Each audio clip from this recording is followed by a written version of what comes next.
नमस्कार। आज बात करते हैं उस सफर की जो पानी खेतों से हमारी थाली तक तय करता है। ये कहानी है सिंचाई की, एक ऐसी तकनीक की जिसने हमारी दुनिया को हमेशा के लिए बदल दिया। ये एक ऐसा सवाल है जो सीधे तौर पर हमसे और हमारे खाने से जुड़ा है, और इसका जवाब छिपा है सिंचाई की दिलचस्प दुनिया में। तो चलिए इस दुनिया में थोड़ा और गहरा उतरते हैं। तो सबसे पहले ये समझना जरूरी है कि आखिर पौधों को पानी चाहिए ही क्यों? ये उनके लिए इतना जरूरी क्यों है? सुनकर शायद यकीन ना हो, लेकिन ये सच है। किसी भी हरे भरे पौधे का लगभग 80% वजन सिर्फ और सिर्फ पानी होता है। मतलब पानी उनके वजूद का आधार है। और पौधों की इसी प्यास को बुझाने का जो तरीका है, उसी को हम सिंचाई कहते हैं। ये सिर्फ पानी डालना नहीं है, बल्कि एक विज्ञान है जिससे पौधों को बढ़ने में मदद मिलती है। देखिए, पानी एक पौधे के लिए कई काम करता है।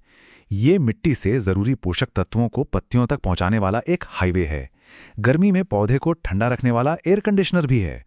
और तो और ये जड़ों को बढ़ने और फैलने में भी मदद करता है। तो ये तो साफ हो गया कि पानी बहुत जरूरी है। लेकिन असली चुनौती ये नहीं है। असली चुनौती है ये जानना कि पानी देना कितना है। ये किसी पहेली को सुलझाने जैसा है। और यहीं पर सारा विज्ञान छिपा है। हर पौधे की, हर खेत की और हर मिट्टी की जरूरत अलग अलग होती है। ये एक बहुत ही नाजुक संतुलन का खेल है। जरा इसे देखिए, कुछ फसलें हैं जैसे धान और गेहूं जिन्हें बहुत ज्यादा पानी चाहिए।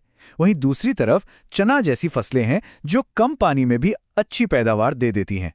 तो किसान को सबसे पहले अपनी फसल को समझना पड़ता है। फिर बात आती है मिट्टी की। मान लीजिए मिट्टी बलुई है तो पानी डालते ही सीधा नीचे चला जाता है। मतलब बार बार सिंचाई करनी पड़ेगी। और अगर मिट्टी चिकनी है तो वो पानी को पकड़ कर रखती है, यानी कम सिंचाई से भी काम चल जाएगा। और रुकिए, पहेली अभी पूरी नहीं हुई है।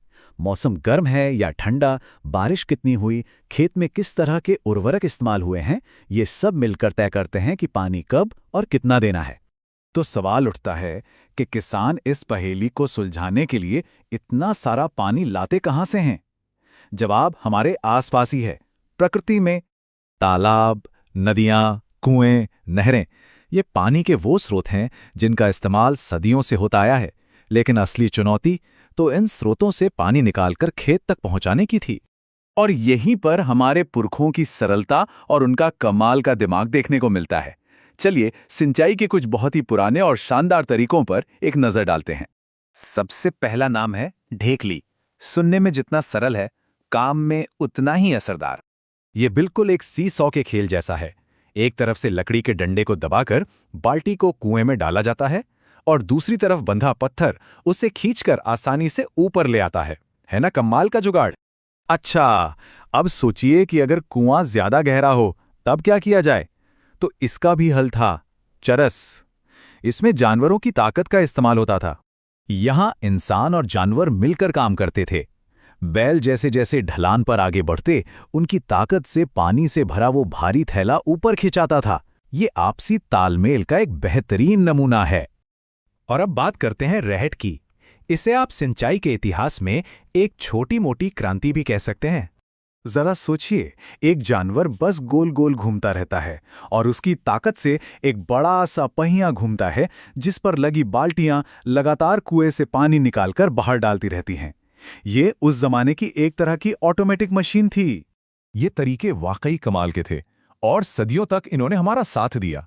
लेकिन जैसे जैसे खेती का पैमाना बढ़ता गया, एक ज्यादा ताकतवर तकनीक की जरूरत महसूस होने लगी।